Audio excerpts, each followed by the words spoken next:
नमस्कार शेतकरी बांधवांनो, मी स्नेहल मधुकर शिंदे किंवा कृषी महाविद्यालयातील अंतिम वर्षाची विद्यार्थिनी आजच्या व्हिडिओमध्ये आपल्या सगळ्यांचं स्वागत करत आहे.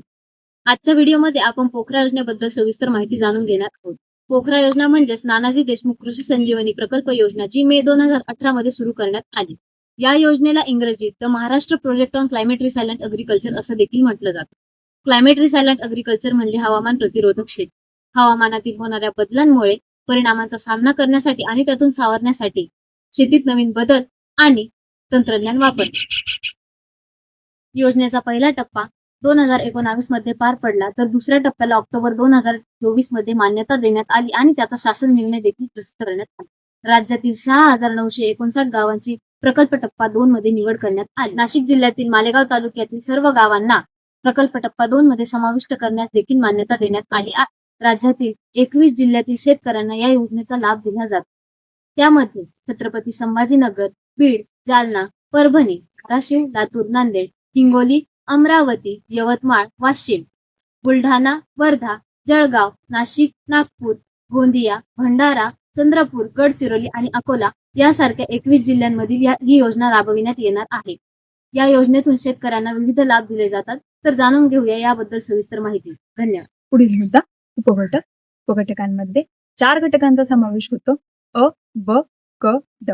हवामानास अनुकूल असणाऱ्या विविध घटकांचा प्रोत्साहन देणे, तसेच कापणी पश्चात व्यवस्थापन व हवामान अनुकूल मूल्य साखळी, संस्थात्मक विकास, ज्ञान व धोरणे व प्रकल्प व्यवस्थापन या 4 घटकांचा यामध्ये समावेश होतो. त्यामध्ये शेती पातळीवर राबवले जाणारे विविध उपक्रम, तंत्रज्ञान या घटकांचा यामध्ये समावेश होतो. तसेच शेतमालाची हाताळणी, प्रक्रिया व संशोधन यामध्ये समाविष्ट होतो. तसेच विविध शेतकरी गट, विविध कंपन्या यांचा समन्वय साधणे या गोष्टींचा या उपघटकांमध्ये समावेश होतो व शेतकऱ्यांचे होणारे नुकसान यामध्ये समाविष्ट होतं. यानंतर आपण बघूया वैयक्तिक लाभाची योजना.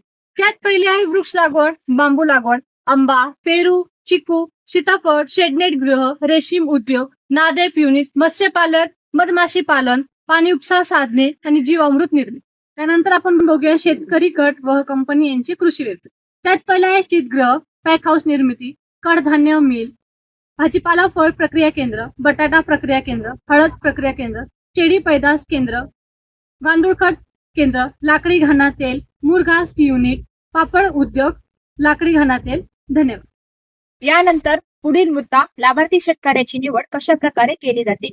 प्रकल्प मार्गदर्शक सूचनांच्या आधारे लाभार्थी शेतकऱ्याची निवड ग्राम कृषी संजीवनी समिती मार्फत करण्यात येते. ग्राम कृषी संजीवनी समितीने शेतकऱ्यांची निवड व शिफारस केल्यानंतर कृषी अधिकारी, उपविभागीय कृषी अधिकारी यांकडून कामासाठी पूर्व मंजुरी देण्यात येते. पूर्व मंजुरी दिल्यानंतर दिलेल्या वेळेमध्ये शेतकऱ्याने आपले काम पूर्ण करावे. काम पूर्ण झाल्यानंतर शेतकऱ्याने अनुदानासाठी लेखी अर्ज सादर करावा. त्यानंतर क्षेत्रीय अधिकाऱ्यांकडून प्रकल्पाची पूर्व पाहणी करण्यात येते व तो अर्ज अर्थसहाय्य मंजूर करणाऱ्या अधिकाऱ्यांना सादर केला जातो. त्यानंतर स्थळ पाहणी अहवालाद्वारे लाभार्थी शेतकऱ्यांच्या अनुदान मागणी अर्जाची पडताळणी केल्यानंतर संबंधित अधिकाऱ्यांकडून शेतकऱ्यांना अर्थसहाय्य वितरण व मंजूर करण्यात येते.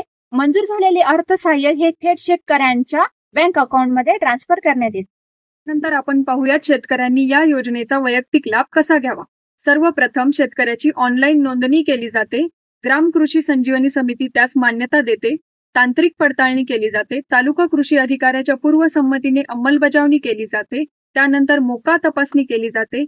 प्रस्तावांची छाननी केली जाते. उपविभागीय कृषी अधिकारी स्तरावर अनुदान प्राप्तीची शिफारस केली जाते आणि आधार संलग्न बँक खात्यामध्ये डीबीटी द्वारे अनुदान प्राप्त होते. सरकारच्या योजनेमुळे शेतकऱ्यांना लाभ झाले व नवनवीन उपक्रमांना चालना मिळाली व तसेच शेतकऱ्यांचे होणारे नुकसान कमी करण्यास मदत झाली व दुगाव येथे अनेक शेतकऱ्यांना